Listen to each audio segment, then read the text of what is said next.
Hi and welcome to Dynamic DCUO. Wind here, and today we're going to be running around with Light Slinger taking a look at the new springtime event. We will go through the street event and also through the actual event where you face off a Swamp Thing. But first let's look at the base items you get from this, because the two style items are okay, but the base items are really cool. This is the best I've seen out of any seasonal event, I think. But the fire stuff that we had recently was pretty nice too. But we're going to quickly just take a look at each item. Some of these don't show up real well because you can't rotate them, like that when I just looked at the Enchanted Forest Skylight.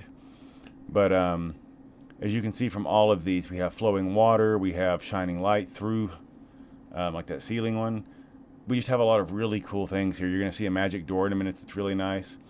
So for certain base types, these are really, really welcome. Valmy actually has a very, very intense nature base. I believe if you go back and look at the Briar Patch video, you can see that. And I'm sure he'll be adding some of this to it or creating a second base. Now these mushrooms and some of the fungus, other things that are in here like that, they have a glow to them very similar to the Living Planet items from back in the days of the Lantern. I believe it was Tier 5 or Tier 6. But the Living Planet stuff has become quite expensive, the base items. However, they had that same kind of cool iridescent glow to them. Very reminiscent. Now we're about done with the base items and we'll get into the event. The big thing with the street is that just like before, when you warp to Gotham, if you just do the warp from your warp menu, it's going to put you in the Diamond District. And there's plenty of them around there to pick up. And I will grab a few there, but I always like to head over towards East End because there is a lot more as you get towards East End or even Burnley. Now you are going to want to warp to either the Watchtower or Hall of Doom, depending on your faction, and go pick up the mission from Swamp Thing. But then you're going to warp. Most of us just use the warp menu and go to Gotham. You can go to the specific police station if you want to. But as I warp into Gotham, it puts you at Diamond District. And there is some right around here to pick up. There's one right here in front. And then as you head over east towards the river, there's even more. But I always like to head over towards, again, East End and Burnley. So that's where I'm going to head with this. And the locations are the same for every event. So if you've seen any of our past videos, we've pointed out the locations for like the Star Sapphire and stuff like that. And again, they're in the same place for every event. So you don't have to go learn new areas. One of the big things is, you'll notice over here when I take on this group, you're going to see the little guys come up. And you want to, when they come up, you want to get them really fast because their timer runs out quick. Also, there is group share. These are the guys I'm talking about right here, and he grabbed them. But if you notice, I got credit for it even though I didn't grab them. So group share does work in this as long as you're in the proximity and on the fight. Now I'm going to head across the bay, like I said, to East End, because there's usually just a lot more over there. And once we get done with that, you want to hit your J. Because if you don't hit your J, it's not going to give you the credit for it. And tomorrow when you run it, you won't get credit until you hit your J. Or at least that's the way it's been in the past. And I'm going to go ahead and show you that right now. As you can see, the J is on my screen, so you definitely want to make sure to hit that.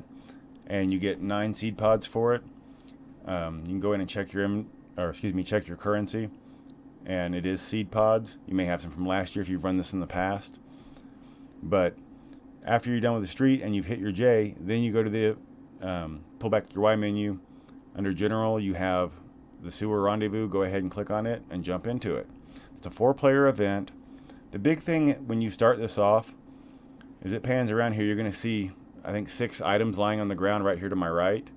Now, those you want to grab first and put them in their perspective. They'll light up where to drop them once you pick them up. But you don't need to or even want to engage Swamp Thing until those are placed, because that's going to allow you to actually damage Swamp Thing once those are placed. That's how you get the technicians to be able to release, I believe it's pheromones that deactivate or make him weaker. So that's definitely something you want to get and put them out first. You do not want to engage Swamp Thing until that's done. Now he's going to jump on somebody no matter what, but you can just walk away from him or even shield up and walk away. You can see it lights right up when you pick it up so you know where to drop it. And in this group we have a healer, which is kind of nice in the beginning because a lot of times people do, oops, I accidentally threw mine. Okay, well, they're on the job. They're over there getting it for me since I messed up. But it is nice to have a healer in this run if you've got people who aren't paying attention and decide to engage Swamp Thing before he's weakened.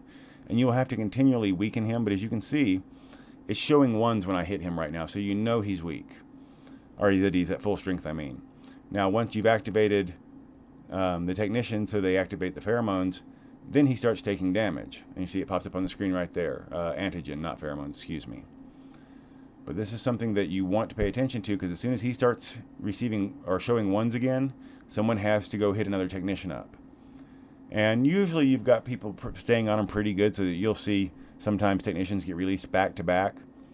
And if you do happen to run out of them, they will respawn. It can take a minute. But you only need to have one going. And unlike some of the previous seasons, the last couple of years, you don't have to lure Swamp Thing into the pheromones. Just activating it will allow him to start taking damage again, which is great. And as you can see, he's going down relatively fast. This is not a overly difficult mission, as long as you do it right. If you're not activating the technicians, then you're going to die, because he cannot be beaten without doing that. And as you can see, it's almost over already. So this is a pretty quick, pretty enjoyable mission, and it gives you a total of 16 seed pods, so you pick up another 7 from this. And you know, there's a lot of great base items at 10. Some of the cooler ones are 20, but this is a really good amount of seed pods to get from this to start building your base items. I mean, you're going to be able to get 1 to 2 a day, so that's great. All right, well, thank you for watching. I hope you enjoyed it. If you do like this kind of content, please click like and subscribe. Click the bell icon to stay notified. Leave us some comments and some suggestions. We'd love to hear from you, and we'll see you next time. Happy gaming.